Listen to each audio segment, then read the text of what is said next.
Hello everyone, I'm Marieanne, the Artsie Crafter. Welcome to my channel. I have to apologise, I've been away for a couple of weeks. Well, not a couple of weeks. I went away on a spur of a moment trip to Queensland to my mother's place, my parents' place, to surprise my mother for her birthday. My family were putting on a birthday party for her. She's in her 80s now, so and I didn't know when I was going to see her next, so I thought I would surprise her. So I did that for 5 days, and then when I came back, I got a head cold, so I'm still recovering from that, and I guess I should learn not to brag about never getting a cold. I haven't had a cold in so many years that I've forgotten what it felt like.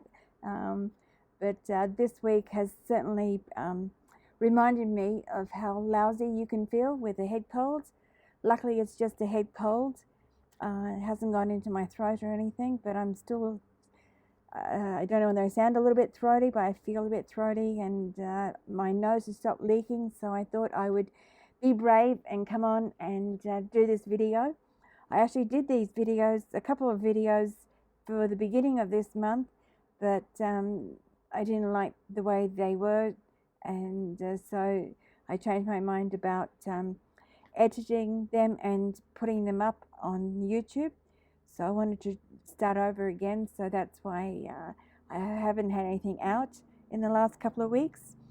Anyway, let's get on with this. Today I wanted to share some, well, not today, the beginning of this month, I wanted to share some exciting news with you.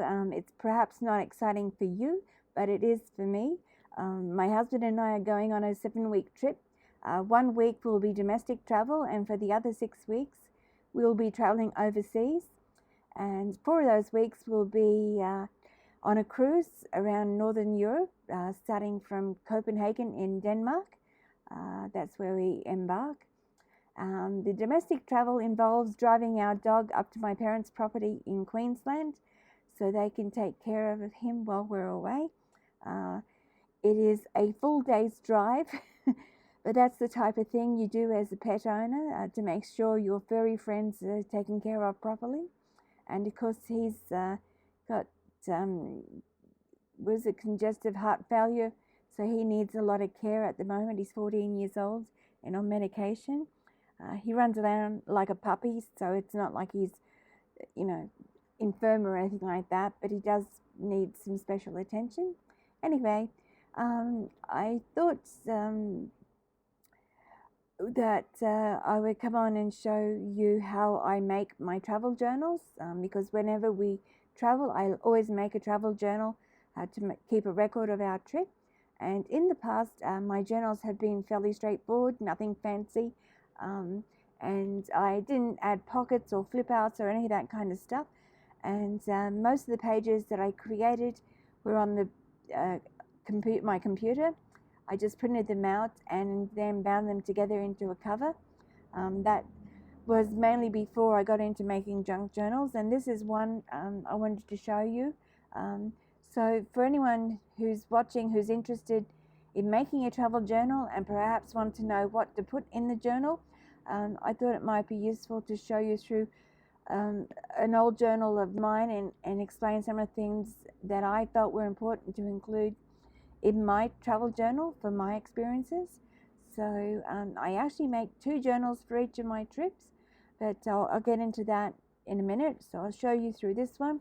This is a hardcover journal, and I just put some heavy cardstock on the spine here and covered it in some plastic tape, because these hard cardstock tends to crack sometimes when you put them on the spine, so that to prevent that. And then inside here, as I said, I created these pages on the computer. So what I did was, with the front cover here, I just picked out some pattern paper that I like, and made the pages out of that. And I also made up some of the ephemera to go into the pages. like the title of the journal, these little things here, images here, I've actually put on the page and then printed them out. These things here, all the ephemera things, I've actually made separately and printed them out, cut them out, and then pasted onto the page. At the beginning of the journal, I like to keep a list of important information that we might need, such as addresses of accommodation, flight information or flight contact for your reservations, contact Australian Consulate for passports, recovery, travel insurance, all that kind of thing. And then here I've made up, this is one journal that I don't do this anymore because I actually don't take this journal with me on my trip, but I'll talk about that in a second. So anyway, I put a copy of the travel itinerary, just a simple overview of it. So it's just briefly, if we were traveling that day or something, we might be doing some sightseeing on a tour, something like that, and the dates, just as an overview of what's in the journal. So that's mainly those. And then here I've used these old tags, vintage tags, to do, I like to do title pages for each of the places we visit or when we're traveling. So this is our flight trip from Sydney flying to Vancouver, and these pages here with the ruled lines, I actually made up a template of ruled lines and then I just placed them on the pages. So that's some of the ideas that I did. These little embellishments that I put on these pages are actually on the page themselves and they get printed out. As I said, these little titles or headlines are actually things that I've printed separately and then glued onto the page. So these tabs divide the journal into the sections of the different places we'll be traveling, and we traveled a fair bit. So this was a 3-week trip. 1 week was a cruise and the other 2 weeks was traveling up to the Canadian Rockies. So that's we took my parents on the trip with us, which was a lot of fun. And so that's how I used to do my old journals, and here's another one here. It's virtually about the same way. So that was pretty straightforward. So I actually didn't take these journals with me because they do tend to get a bit bulky in my suitcase and a little bit weighty. So instead of taking them with me, I usually just go and buy a little empty notebook from the shop, and this is what I take with me. And I carry this in my luggage. I've got a few of them here. And so this is what I use to write my day-to-day activities in here, our day-to-day memories of our trip in here. And then I transfer this information. When I come home, I transfer all that information into these journals here, as you can see. So because I don't like, I make a lot of mistakes, and I cross things out, and then I get my memories. I try to write what we do every day at night time before I go to bed, but sometimes I get the information wrong and have to redo it. So this is where I can make mistakes and whatnot, and then when I put them into my proper journal, I can edit out all the mistakes. So that's what I do there, and these are different kinds of ones that I've had over the years. This one here is what my sister bought me, this one ages ago, and I haven't used it, so I thought I might use this one for this trip. So that's what we do there. So for each of my trips, I actually make 2 journals. The second journal is where I put the full itinerary of our trip. It's smaller in size, so I can carry it around with me in my bag. It contains all the detailed information about our trip, things like our day-to-day schedule, booking information for flights and accommodation. Anyway, I'll show you through as I explain. Here is where, this is just a short trip that we did. So it's just in an exercise book cover, and I've covered with contact, and then I've written the heading on top. Very simple. And I also create these pages on my computer, and I usually use a book writing template, so I can make sure that the information goes on the correct pages. But I won't go into detail about this journal at this time. I will talk about this in another video. So the other things that I put in here, so that's from 2014. This is another one. This is our last trip before COVID. 2019 we went to Singapore. So you can see that I break it up into use color coding and put photos in there. The first ones I didn't put photos in, but it's got a lot of information here. Things like booking, as I said, booking information for flights and accommodation. So we've got flight information, accommodation, oh there's our flights, transfer to hotels, also important contact information, which I usually keep at the back. And because this is only a short trip, I didn't do that, didn't need that. I should have it in this one here. This is a 2018 trip, and it's got to be in one of these where I keep all that. Here we go. At the back here, contact details, so for accommodation, transport, for your flights or any other bookings that you made, like the cruises, Eurail, we did a Eurail trip there, shuttle buses, any of our tours, our travel insurance, taxis, the Australian Consulate and Passport Information Services for overseas, currency cards, all those kind of informations, and different contact addresses for family members in case something happened to us. So those are the kinds of things that we put in. I put in this journal, and this one here is a trip we did. It was a 6-week trip, so I needed two itineraries. The first part was we did a Mediterranean cruise, a 3-week Mediterranean cruise, and then the second part was a 3-week Eurail trip through Europe.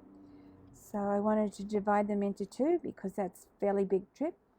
So that's the kind of things. And this one here is actually the very first itinerary journal that I made. I actually typed it up on my, what do you call those things? Typewriters. A million years ago. Very first trip overseas, yes, didn't have computers in those days. So it was typed out, and then I put the pages together, and I used these brad things to join them. I used my hole punch to punch the holes out, and this is some contact, or might have been wrapping paper I made for the cover, and some of the stuff I had to handwrite there, some notes that I kept. But this has the same kind of information that I always keep, and the itinerary, that kind of thing. And yeah, I don't think there's anything else in there. So that's the very first one I made, and I've still got it. This one here is one, this is the one that goes with that first trip that we took with my parents. So it's very simple. And then I got a bit more creative with my, one of these here. A little bit more adventurous and creative. I actually put in photos of, so if we're walking around, we'll be able to pinpoint the attractions we're looking at. We get an image of them, or maybe our transport would never been to the train station before, or whatever, so we can see what it looks like. Because we had to go and buy a ticket from here to get into the train, on the train, so that was, we knew what to look for. Just things like that. Here we were doing sightseeing around the place, so some of the places, what they look like, so we knew that we were in the right place. Sometimes I do a picture of the accommodation we're staying in, so we know what kind of room we'll be staying in, because sometimes they don't give you the room that is in the picture. That's the only but anyway, so that's the kinds of things that I do. So the other things that I do include, as I said, I also do, if I've gone here, I will show you. I always also put in information like the time and the weather, the sunrise and sunset hours, currency exchange rates. I also do it in the local currency exchange rate, and also ours, like our dollar equals whatever their currency is, and then their basic currency equals our basic currency, so that when you're out and about, you can kind of do a rough calculation in your head of what you're spending when when you're eating out, or you're on public transport, or you're shopping, sort of things, so that you can keep a track of what you're spending. So I always find that handy. I think that's about all that I put in there. I also do a list of places to eat. As I said, places to eat, I usually keep a list of some that, especially around where we're staying, but I haven't got it here. But anyway, the other thing is, if you're traveling in overseas, I also add a few of the phrases that might be useful, like please, yes, no, please, good morning, good night, all those kinds of things. So other things like, where's the toilet I find pretty handy sometimes if they don't speak English. So that's, I think that's all that I put in these things. So some of the things that you can consider when you're making your own itinerary. So I don't make this itinerary journal until it gets closer to leaving on our trip, so that if I need to update some of the information or make some changes, I can, without having to redo the whole thing and print it out all over again. So I'll put that aside for now. The other thing is, for this journal, I don't want to be repeating what I did with my past journals, because as you can see, I've got a journal here, and I also have a folder that's full of all our memorabilia, like our tickets, maps, tickets here, all these little bits and pieces of of memorabilia that I've collected, and I have to collect them and keep them in a separate folder because I didn't have any pockets or that in my journal. Also, because we'll be going away for 7 weeks, I decided to divide the journal into 2 separate journals. I want this journals for this trip to have a more organic, grungy feel, and because I do intend to include lots of pockets, tuck spots and flip outs, so I can keep all that memorabilia actually in the journals and not in the separate folder. So anyway, that's what I wanted to share with you before I go into making the journal. So I'll finish the video here for today, but in the next video I will show you how I make the covers for the main journals, and also the pages, what pages I'll be putting in the journals, that kind of thing. So, but for now, I want to wish everyone a happy crafty day, and hopefully my cold will be gone by the next video. So I will see you then. Bye everyone.